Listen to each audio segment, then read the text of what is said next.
Hey, good morning. It's Shawn Vanderhoven. I'm here with who you know, my friend and partner, Liz Wiseman for Leadership Matters. Thanks for joining us today. We're joining you from our studio in Menlo Park, if this is a studio. But we're excited to talk to you today about, well, first of all, for those of you that are joining us for the first time, Leadership Matters is about, it's a collaboration with us and you all to talk about the most challenging leadership problems that you're facing.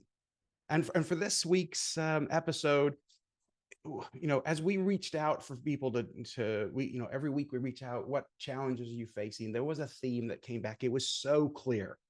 The theme was everything about micromanagement. And this is what we're going to be talking about today. And it just happens to be so as my role in the firm, I teach multipliers around the world. Of course, Liz teaches multipliers around the world. And every single time that we start a session, we ask people this question, have you ever worked for a leader who shuts you down? And then we follow that with, what was it like? What did they do? And the number one thing, the first thing that's said almost every single time, which was in line with your requests for discussion this week, which was they micromanage. We hear it every time we talk about what is it that diminishing leaders do. They micromanage. We hear it over and over. And we actually heard this when I was doing the original research. I did a frequency count when people described their multiplier leaders, their diminishing leaders. And it was the number one word that came up in the research is people described micromanaging. And, I'm really glad we're taking on this topic. I have to say, Shawn, I haven't told you this. I get emotional about this topic. Like, I try to keep a pretty level head about everything, but I hate micromanaging. I hate being micromanaged. I hate seeing other people micromanaging. I hate it when I get in micromanaging mode. It more than makes me itchy. It makes me angry. Mm-hmm. And so this is going to, I think one of my challenges for this session is to not get angry during this. I don't know what it was. I don't know if somehow if you went back and looked at my traumatic, childhood experiences, I must have micromanaged in preschool or something because it just bothers me. And so I'm really excited about this session. I'm excited to share some ideas about what we can do to avoid being micromanaged and what we can do to avoid getting in this mode. I mean, it takes us down a really downward spiral, which is I think why I it gets so agitated about this. Like, we know what it does to the contributor when we get in micromanaging mode as a leader. It shuts people down, it causes people to hold back. We know statistically we get a small fraction of people's available intelligence, but when we consider the effects on the contributor, we have to think about the messaging that comes with micromanaging. Not only does it abort the performance cycle because the leader is stepping in and interrupting that, it not only stops that for the time of that work, it sends messages that linger for a really long time. What are the messages? Let's say I'm micromanaging you. What are the messages that get telegraphed in that? Or let's do it the other way around. Let's say you're micromanaging me. And I want to admit something. Oh my gosh, I have done some serious micromanaging. And when I was seriously, when I was young, I got my first leadership position. I felt there's so much pressure. I felt like everyone was double, triple my age.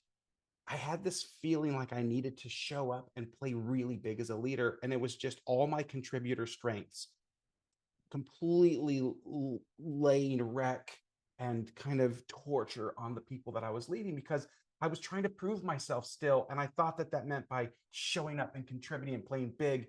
And so I just had this tendency to just grab the reins when things weren't going well or when we were under pressure. And so, I mean, which is ironic. It's as a leader, you want to be a great leader. You want to play big as a leader, but you end up playing really small and causing other people to play small. Okay. So what's the messaging that goes with micromanaging? Yeah. Well, right off the bat, it's, I don't trust you. And that comes right along with you're not capable. You can't do this. You're out of your league. It communicates this the hard thing about being, I mean, everyone here, everyone's worked for a micromanaging leader, put into the chat, what's one thing you remember that they did? And then second line, so what did they do? And then second line, put into the chat, what did it say to you? I just would love to see what those micromanaging things that you experienced and then what it said to you. And so let me share one. One of the things that I have had a tendency to do is that when we're working through strategy, I'll go away and think about what it is that I'd like to see in the strategy. And then if somebody doesn't come to that next meeting playing big, I will assert my strategy and immediately ask for action. That's where I was early because I was constantly thinking about how are we going to accomplish this mission impossible task, whatever that was. I can't turn it off. So by default, I'm almost in a micromanaging position, just stepping into that meeting. So if somebody didn't play big, what I was telling the team was, you all aren't thinking enough. And so we're going to use my thinking. Even though that may not have been the case, they may have just not, maybe I just didn't create enough space for them to step up and play big right off the start. But I mean, they had this little teeny window. And if they didn't use that window where I felt like someone took a big step, I had big steps. Yeah, saying, I'm going to let you do this, but if you don't do it immediately, I'm going to snatch Right. this back from you. This is a very short window. Yeah, it creates this bungee boss mode. What someone here says, it said to me that I'm going to get in trouble. And I better double check on my worst. Must I run it through my manager, which I think I'm gonna need to I should put on my glasses to see. Okay, that's Sabrina who said that. Thank you for that, Sabrina, because not only does it send all these messages of I don't trust you, I'm gonna do it for you. What it really fundamentally says is you do pieces. Like, I don't really expect you to do holistic thinking. You do piecemeal work. Yeah. And I'm going to put this all together. And that is subtle, but it sets these norms for what the leader contributor relationship looks like. And once you start to set that norm, it's really hard to recover that later. Like, oh, no. I like think big. Like, no, that's not my job. My job is to do what I am assigned to do.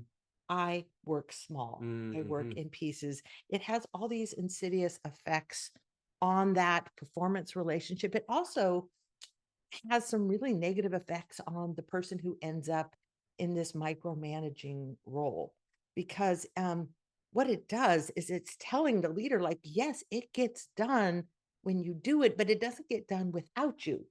And so you end up in this mode of being overworked and then burnt out while other people are underutilized. You stop taking vacations. You start resenting work. You start resenting people because you are absorbing so much of the load.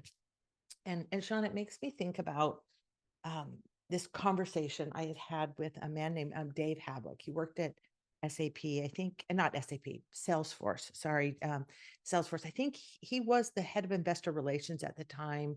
I think is currently the deputy CFO or something like that today. And Dave came to one of our multipliers training, felt like he was stepping in and fixing things kind of in this micromanaging mode, decided when someone sent him an email note, he was going to stop and ask a question rather than give an answer. That was the one practice that he was going to take on. And he did this for a while. I followed up with him, and it had this absolutely liberating effect on their team. They started to step up, solve problems, find answers, take responsibility. It was kind of transformative what was happening to his team. I wrote this up as a case study for an article I was writing for Harvard Business Review. And when I sent that back to Dave, and here's the point of the story here, was he said to me, Liz, like, you missed something. And I was surprised I had missed something. I'm like, what? He goes, you described how liberating this was for my team. Like, when I stopped micromanaging and put the onus on them where it belonged, he said, but you didn't describe how liberating it was for me. He said, this changed my work life. I stopped working till 2 o'clock in the morning. I was in this cycle where I had to do everything. And this had a liberating effect on me. And I think this shows the two sides of what happens when we get into this downward spiral Yeah. of micromanaging. And it's a huge problem. Well, let's ask our resident nerd, Lauren, how big is this problem? Is it something I'm emotional about for no Yeah. reason at all, or Right. is this really an issue? Let's see if we can get Lauren to jump in. Thanks, Shawn. Um, as I dug into, how big is this problem and kind of what is the shape of this problem, I found that there are 3 P's and one other thing that I couldn't think of a P title for. So I'll just throw it out to anyone in the chat. When I get to that 4th point, if you can think of a P word to put on it, I will mail you a prize.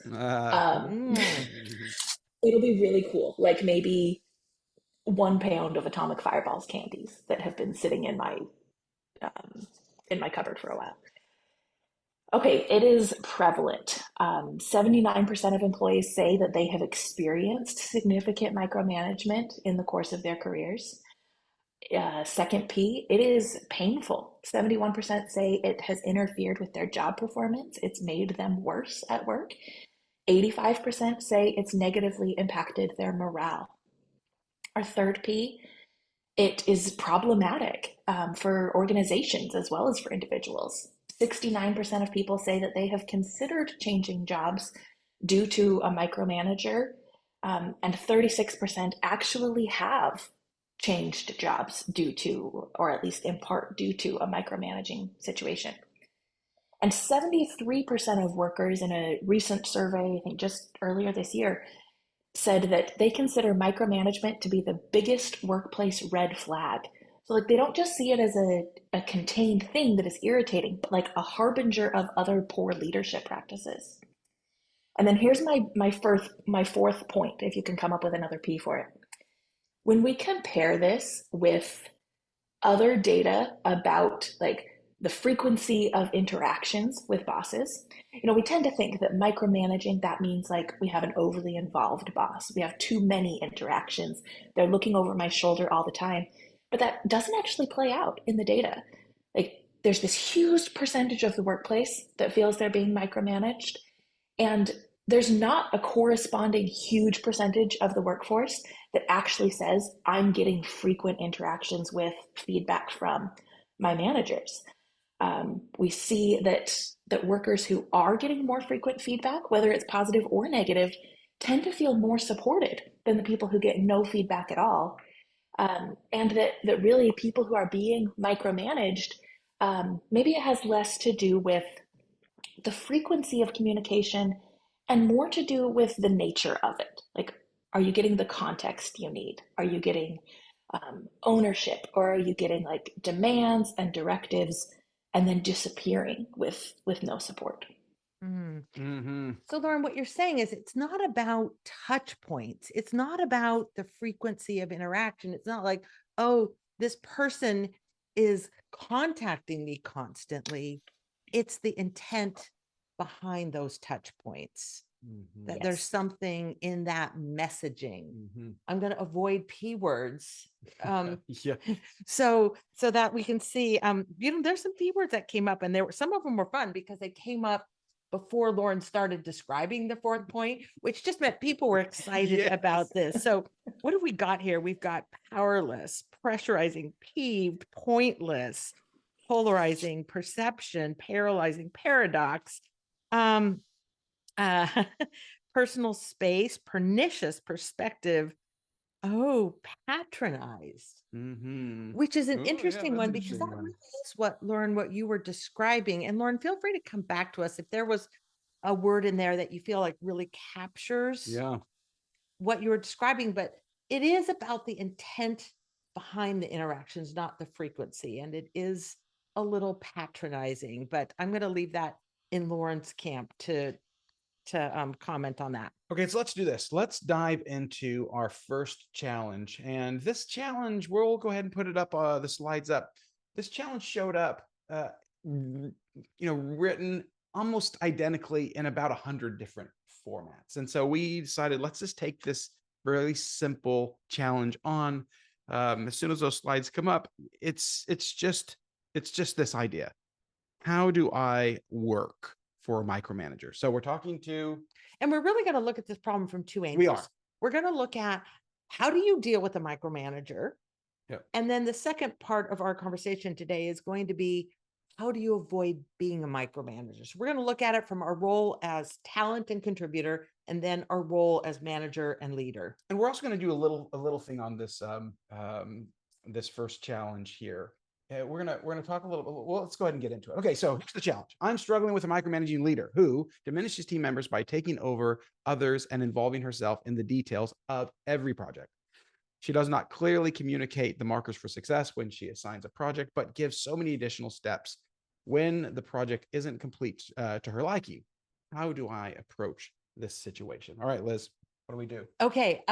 Well, I don't want to brag or anything, but I do have a bit of expertise on dealing with micromanagers because it bothers me so much. And I haven't started doing this because I did this research, wrote this book. Like, this has bothered me from day one in my career. And I remember really early on, there was one particular conversation. And my boss, his name was Rand, he was leaving on a 1 week vacation, not a 2 week, not a 3 week, not a trek into the outer. He was just going on a 1 week vacation.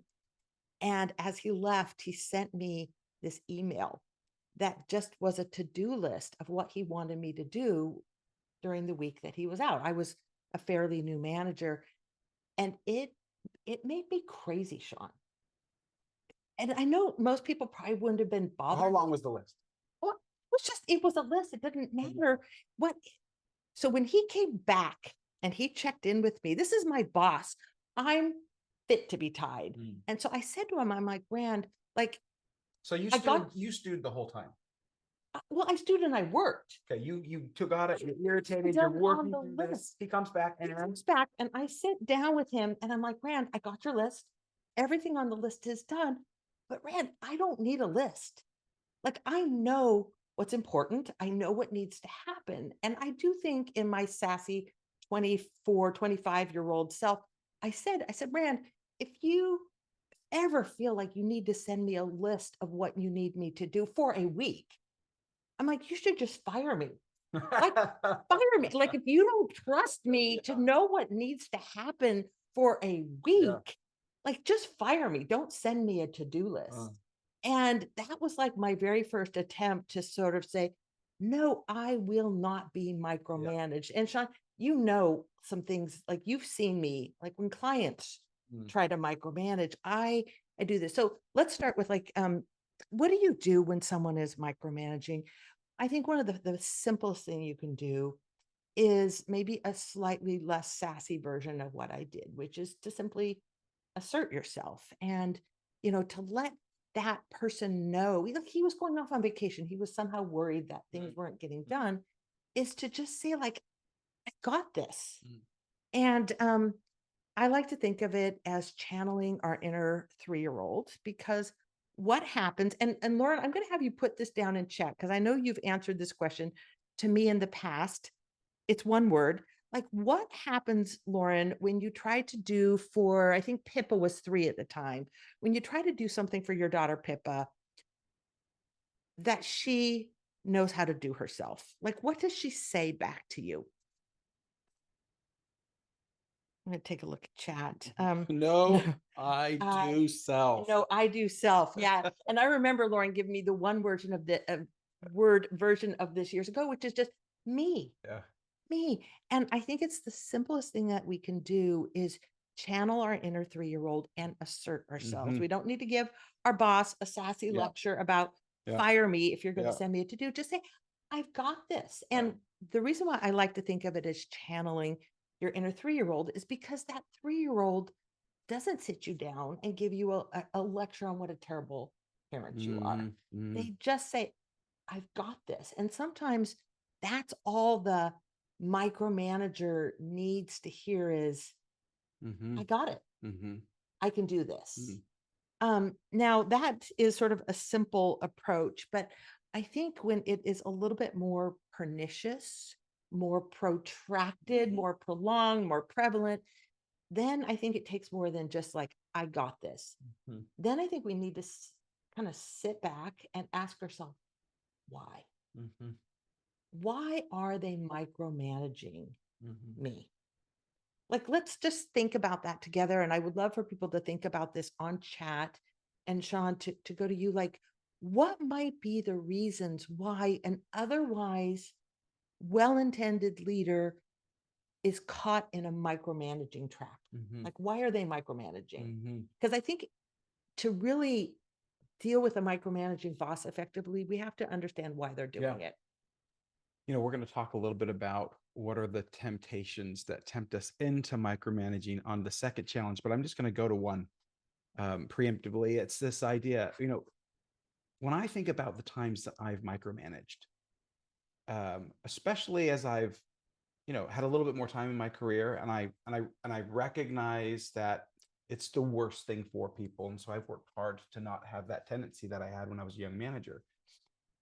When the stakes are high for me, for some reason, whatever the reason is, and maybe I'm worried that I'll look bad, or if we don't do well on something, it will have a significant impact on my career or somebody that I care about.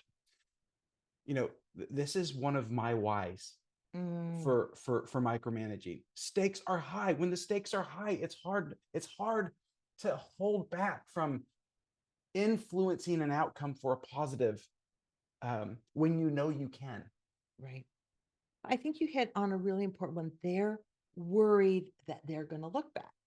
So what do you do when someone is worried they're going to look bad? You need to give them an assurance that you are going to make them look good. Okay, let's see. What are we saying here? Priscilla says they were micromanaged as employees and they don't know better. Right. We are going to get to this a little bit later when we look at how do you avoid this cycle of micromanaging, is recognizing that sometimes we do it because that's how we were led. These are our role models. Like, I remember one person said to me, he said, I feel like I'm a diminisher. It's all I've ever known. Yeah. My parents were diminishers. My bosses were diminishers. Like, I only have programming that says micromanage. Yeah. Yeah. Well, I'm going to just read a few of these. These are fantastic. Dan, thanks. Under extreme pressure. Krista, it's maybe I haven't trained them enough. They think they're trying to be helpful or protecting their team.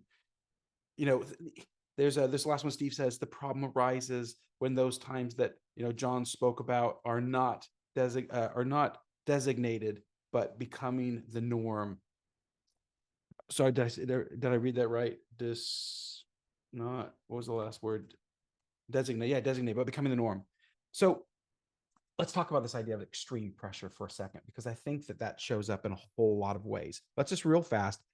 As a manager, for everybody because this is a really important point. As a manager, for everybody that is in management or has been a manager, just put into chat what forms of extreme pressure you felt. Like, what has caused extreme pressure? I think a list of that is really important, because when we feel extreme pressure, it's really easy to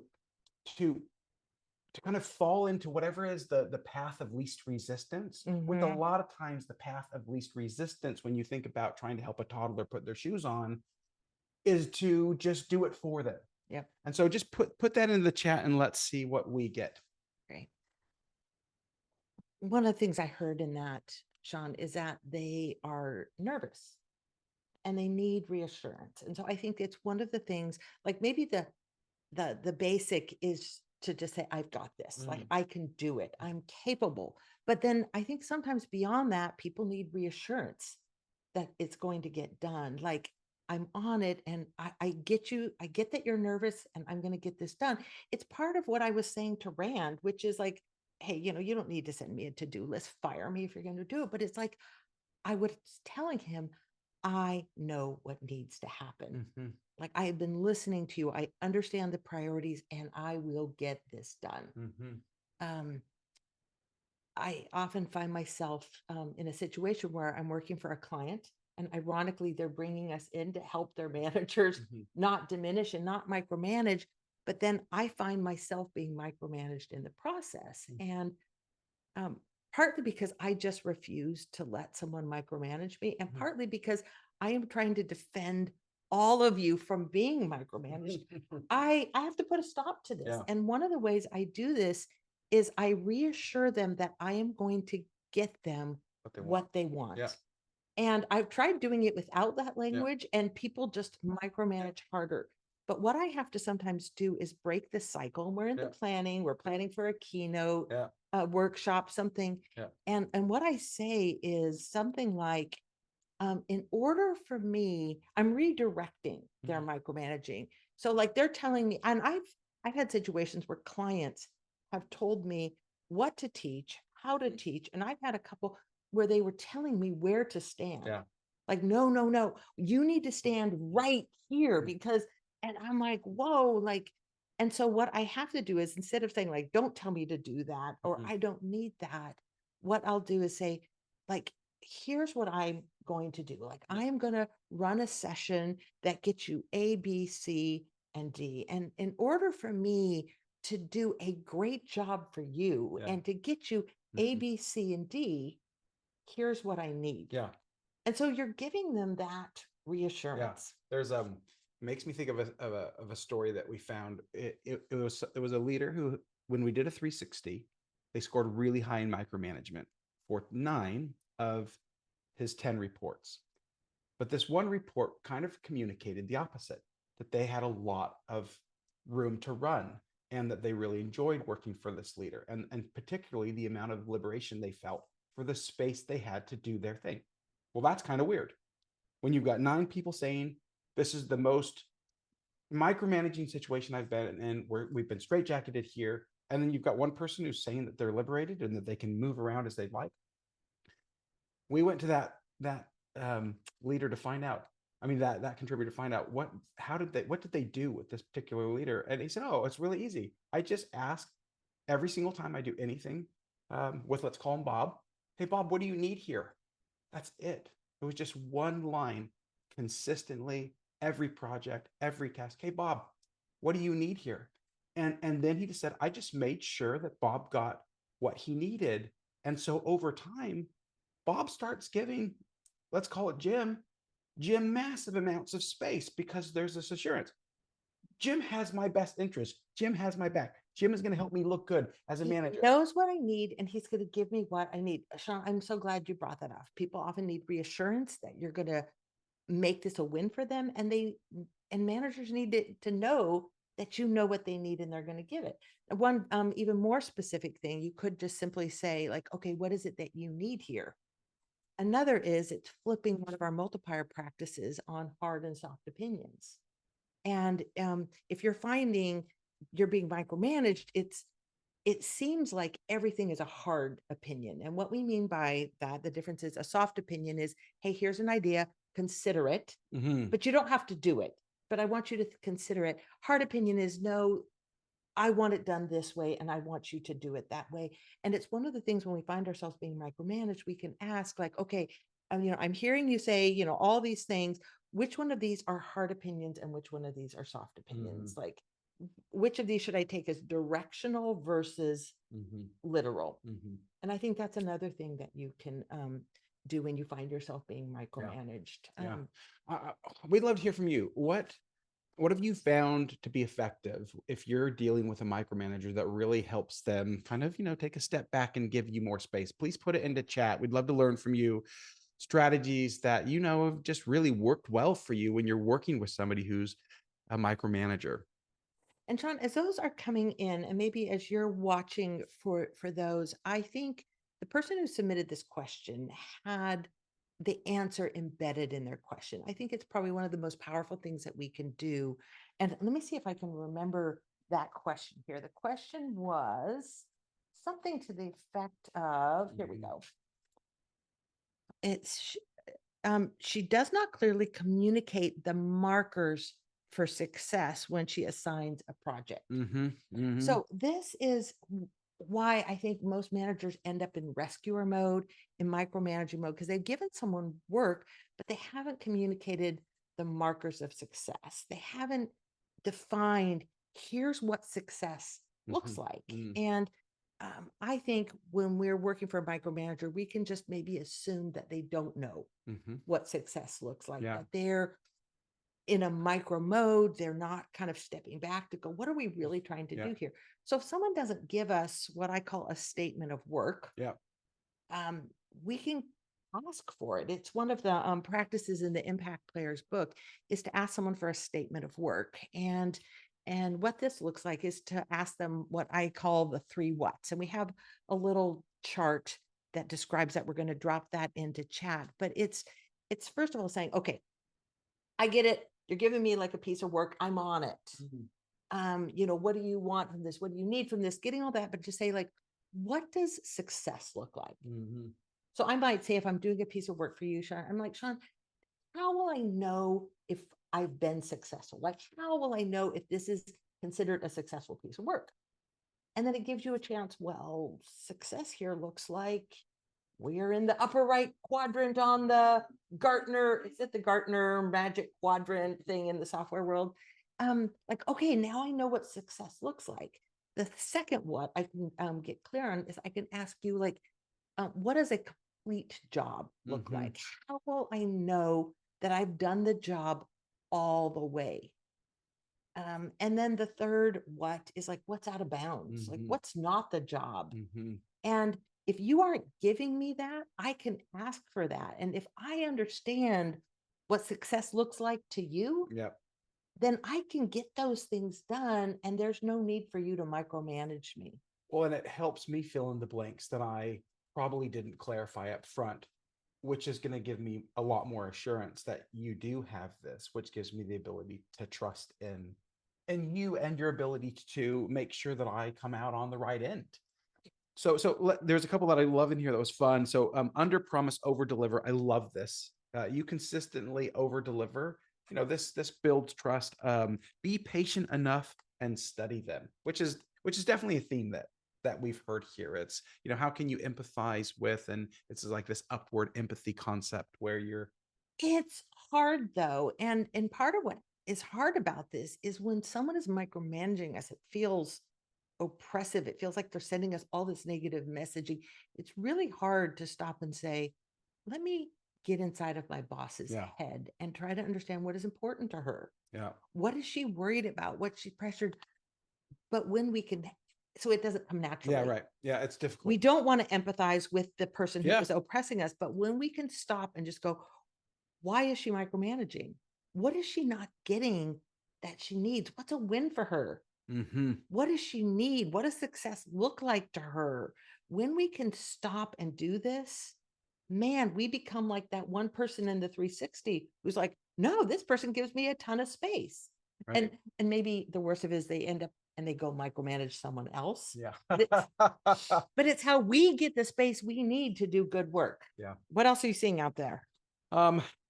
Well, there's some things that make it really difficult, especially when we have a micromanager who, is asking for things, but then constantly telling us that they want something different. This is now all of a sudden it's a moving target. And so I think that is a pretty complicated situation when you have a micromanager, that it's difficult to get them to a place of clarity on what they're looking for in the first place.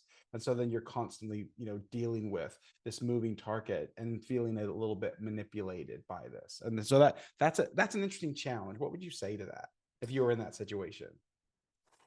That you're being manipulated? Well, no, that they're asking you to do things, but then as you try to clarify what success looks like, they keep changing the where the finish line is or what the target is. Well, I mean, let me think about that. I mean, it's certainly insidious because that's one of the problems is it breaks up this success cycle where you feel like I did something and I was successful at it. Maybe what I would do is kind of break it up into pieces, which is like, okay, we can extend that, but can we kind of declare victory on this piece? Like, for this part, did we get it right? Yes. Okay, great. But now it needs to, okay, great. Let's start like a new effort. I think I would try to create a semester break for myself. And declare some success. So you're not just caught in this protracted cycle.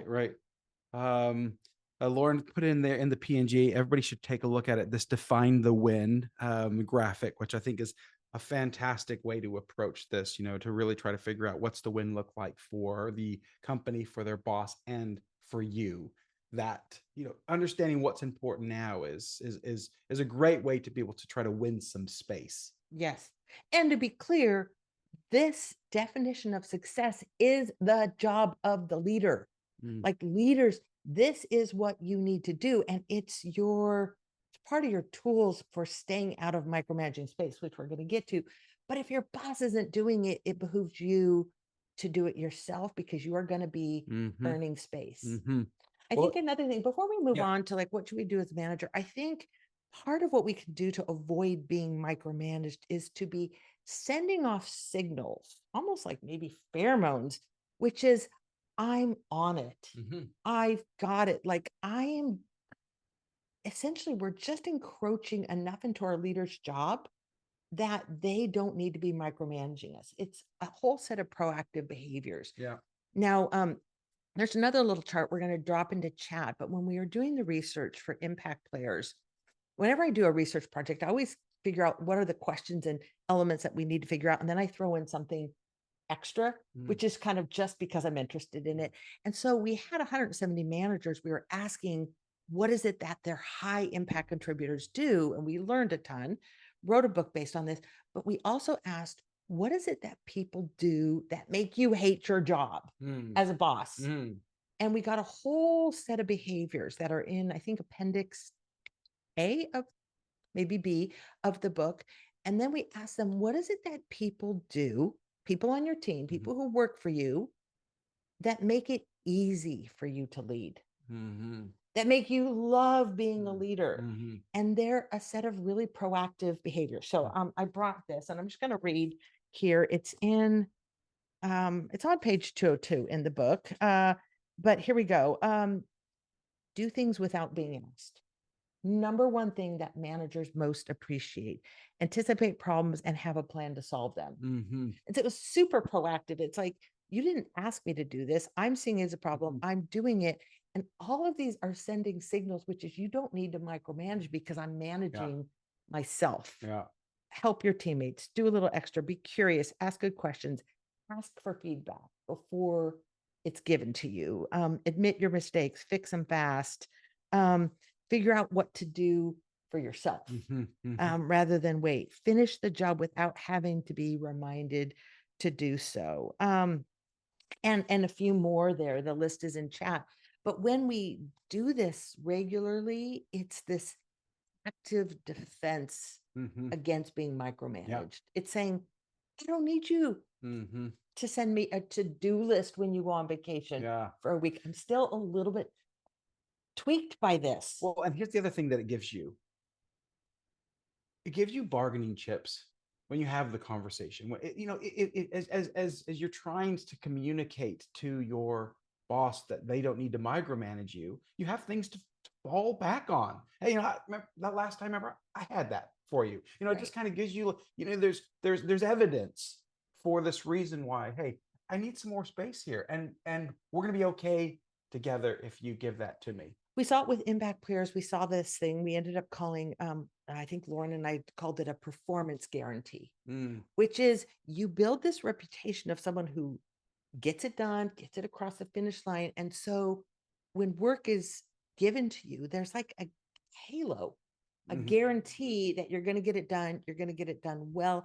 And so bosses stop checking in. It is the ticket out of being micromanaged. It's all reputational. Now, I know there's some people who do this and have a great reputation and still have micromanaging bosses, which is why sometimes we need to, straight on them a little bit. Right.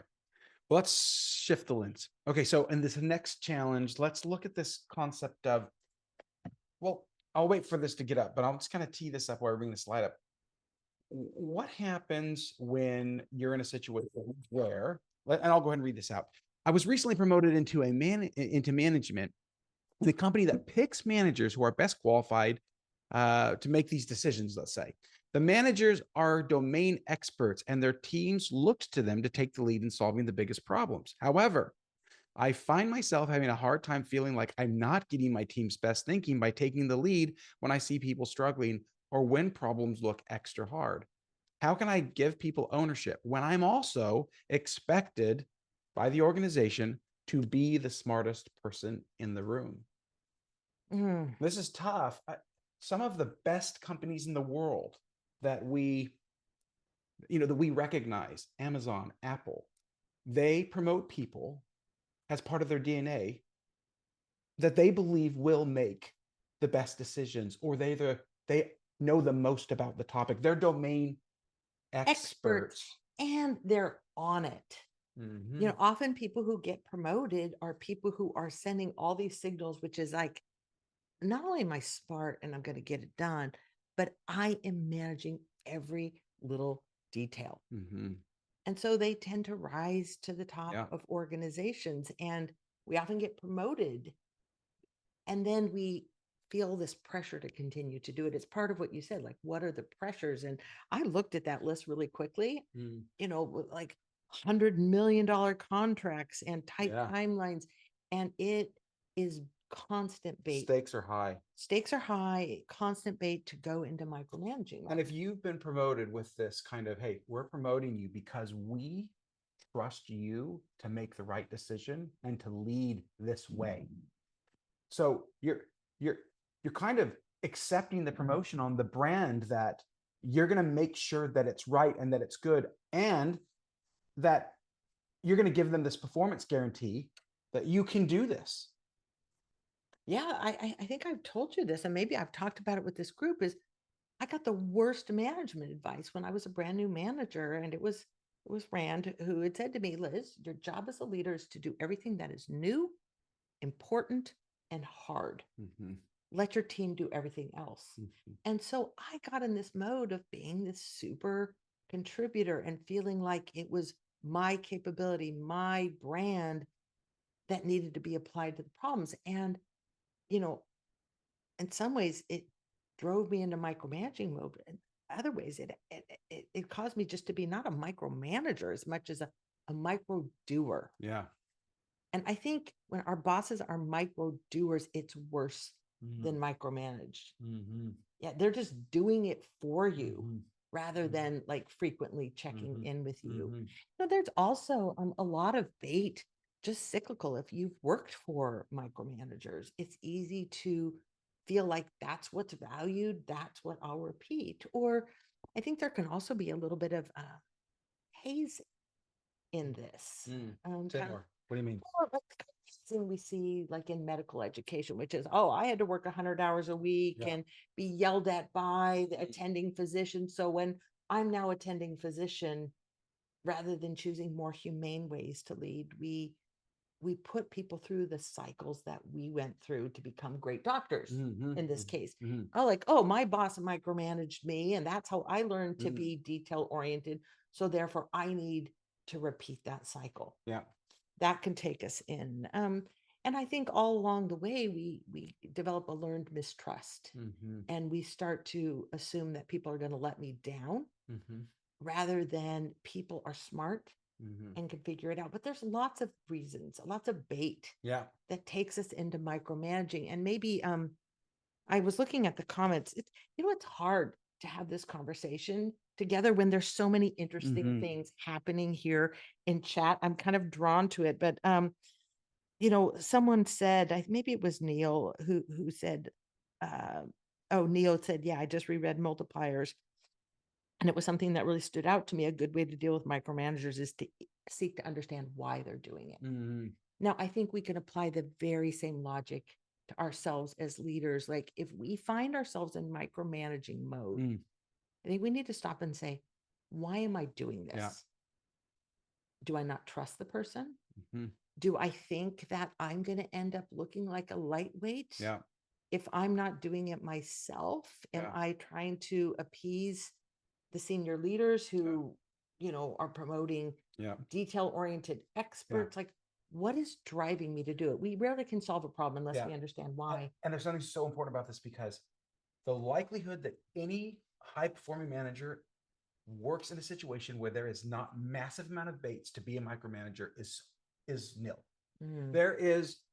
Every manager is under the pressure to get things done. There's high stakes. There's their reputation. There's the health of their team, the ability to keep resources for their team.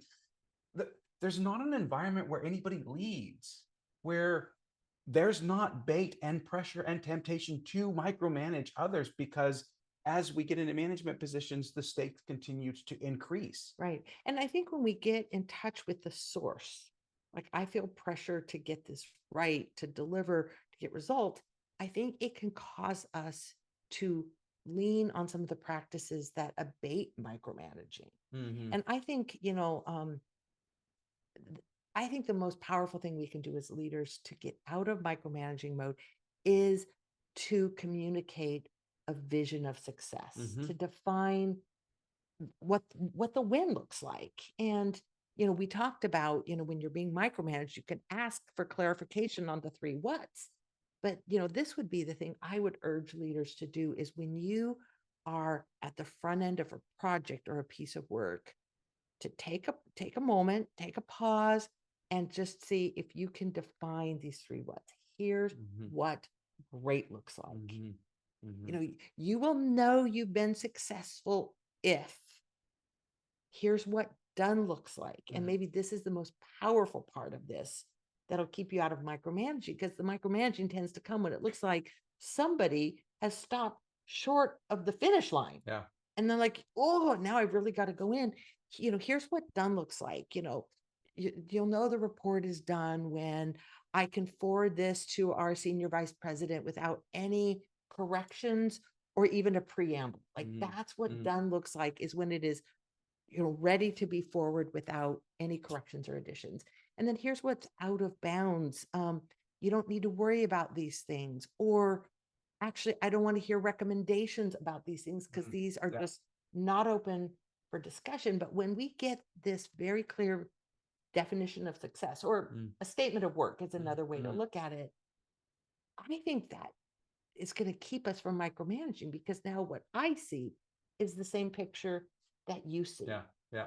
So that leads me to this next idea that we've seen work consistently, which is kind of part one, part two. And part one is, so we were working with this leader who had some he was working in an environment where he was a domain expert, and he was hired to make sure that some very complicated technical things were accomplished, and they were kind of industry breaking challenges. He had a huge team, thousands of people worked under his part of the company, and the expectations were almost unreasonable on what the CEO was asking. So I'm not going to say who it is, but it's a company we would all recognize, very demanding CEO. And he recognized that we're all trying to figure out who that is, but we'll let it go. He recognized that he would not be able to get the performance out of this extremely talented team of engineers if he continued to micromanage the way he had been. So he asked for help. And the coach that was working with him said, well, let's write out all of the things that cause you to seize control. So he made a list and verified this with some close allies that were willing to give him some feedback that worked directly reported up. So wrote down this list. Here are the things that I do that kind of move me into the situations when I seize control. Here's how I seize control. He wrote that all out, and then he promised himself that every time he recognized one of those, he would pull that team together and say out loud, I want to take control. I'm admitting this to all of you. I think I can do this better, but I'm not going to. I need your help. And then a raw, honest conversation would ensue. And empathy ensues, because I'm so glad you acknowledge that, because I feel that. And others are like, yeah, I know what it's like when you want to seize control and pull it back. Yeah. It's a great. Yeah, it's just a simple two-part. Write down all the times that you want to seize control, verify it, and then go public with it when you're in that situation. So then, and think about what that happens. If your boss says to you, I want to seize control right here, but I'm not going to. Let's talk about this. This creates a huge window for you to step up and to be able to, for the contributors to be able to step up now and be like, hey, listen, I can help with this. I can make sure that you get what you need. But it was this admission, and really the result was incredible, and they accomplished it, a 15x revenue increase for this leader in their domain in this organization. Wow. And it's a wonderful practice. It's a cousin to another all-purpose, like back pocket kind of leadership practice is to state your intent. Mm, Like that's saying I'm stating like the bait. mhm. Like this is what I want to do, but this is my intent. Like I don't want to do that. Help me figure that out. There are times when leaders need to micromanage. And Yeah, let's talk about that. This is important. When do you micromanage? well, I always anchor back to this idea that I heard from the physician leaders at the Yale New Haven Medical School and Hospital. We were doing a multipliers workshop, and it was going great until we broke for lunch, and then they come back, and these physician leaders sort of foment a mutiny in my workshop, and they're like, "Hey, this is great. We want to be a multiplier, but like Liz, we don't think you quite understand what we do. Like, we hold people's lives in our hands. Like, we're dealing with life and death. Like, when we are in the OR and somebody is flatlining, this is not a this is not a multiplier moment. Yeah, right. Like we do, like we take over, we seize control, we yell, we scream, like we do what it takes to save a life. And I'm thinking that makes sense. Like if that were one of my children on that operating table, of course I would want them to do that. And then I asked, what percentage of your time are you dealing with life or death moments like that? And they took that question seriously, and they conferred amongst themselves, and they came back with probably 3 to 5% of our time. Right.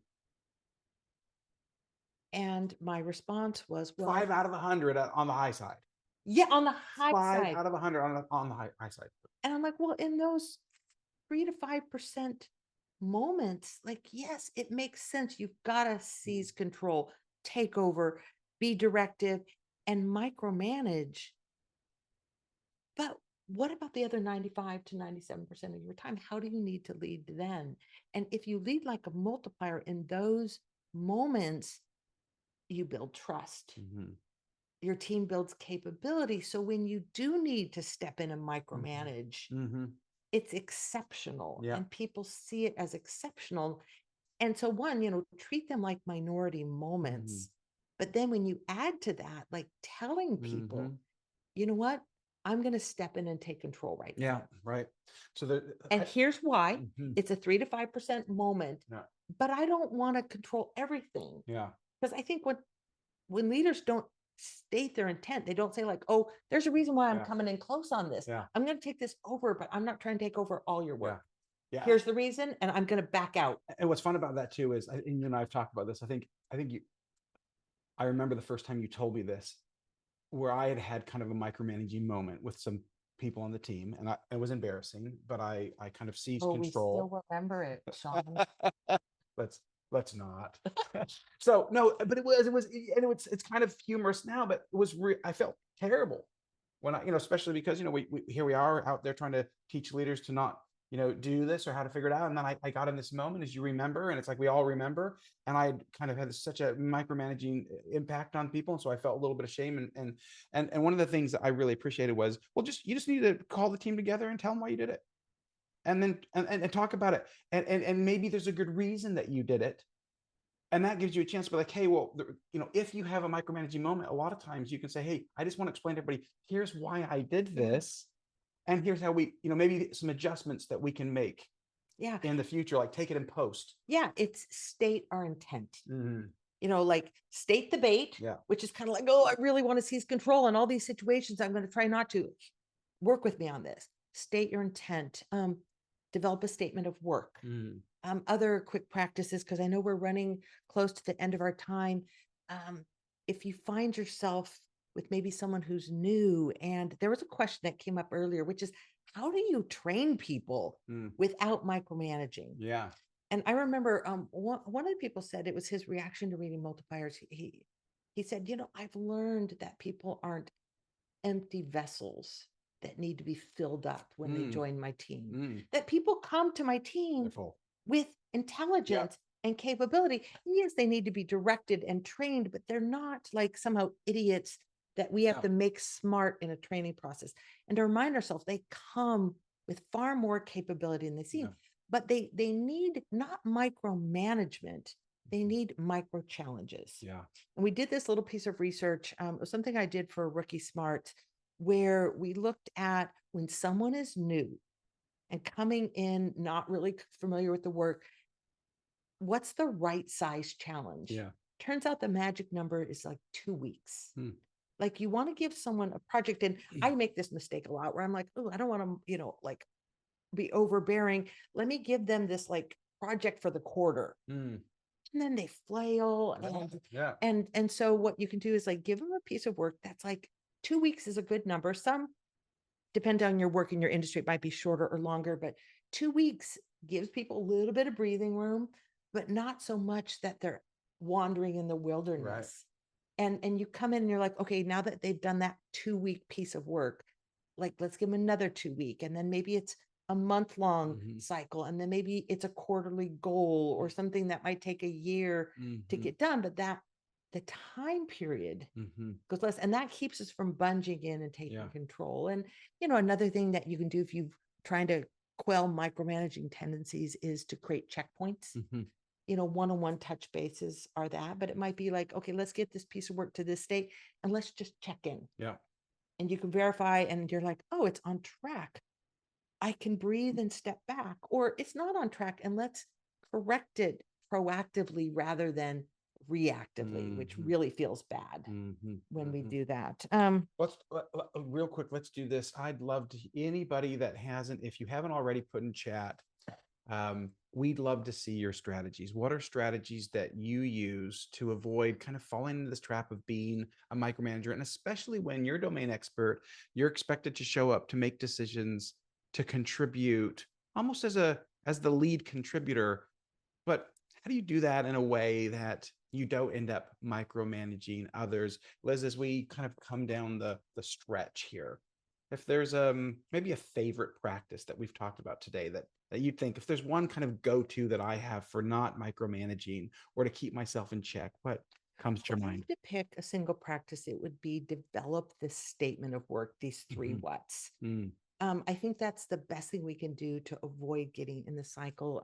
There's another practice that I was thinking about, like when you're in an organization where people expect you get called on a carpet to like, okay, well, what's our run rate here? And what's our downtime here? And it reminds me of a conversation I had with a man named Gary Roberts. He was Oracle's CIO. So he's a CIO working for Larry Ellison, like the king of data and data centers and information technology. And, Gary, like other CIOs, he would be in management committee meetings and they'd be like, well, our servers were down here. And what about this? And well, what version are we running here? And this is really, he's running a data center and IT organization with really complex software, beta software. And so he had a dashboard because he was constantly being asked questions. He didn't want to micromanage his team. But I remember seeing him come into one of our management committee meetings and he had this one sheet piece of paper. And on that, now it could be maybe on your iPad or, some sort of device, but it was all of the key indicators. And so he came into those meetings with this dashboard, which allowed people to proactively feed him the information he needed to kind of be a really executive expert, but without, it allowed him to be literate and intelligent without being overbearing. And so, if you feel like you're going to need to know and be in the details, think about creating a really good dashboard rather than torturing your people. Yeah. Thanks for that. That's good. Okay. Listen, it's been wonderful to be with all of you today. We appreciate your contributions. At the Wiseman Group, we're committed to asking hard questions, to taking on these challenges, and to do research to figure out what really works. It's, we believe leadership matters. It's, for all of us, the leaders in our life, they have a massive impact on just the quality of the way that we live and the way we can contribute in the world. We appreciate your contributions. We will look forward to being with you another session. We'll, of course, share out the gems from today's time. Thank you so much for joining us and have a fantastic rest of your day.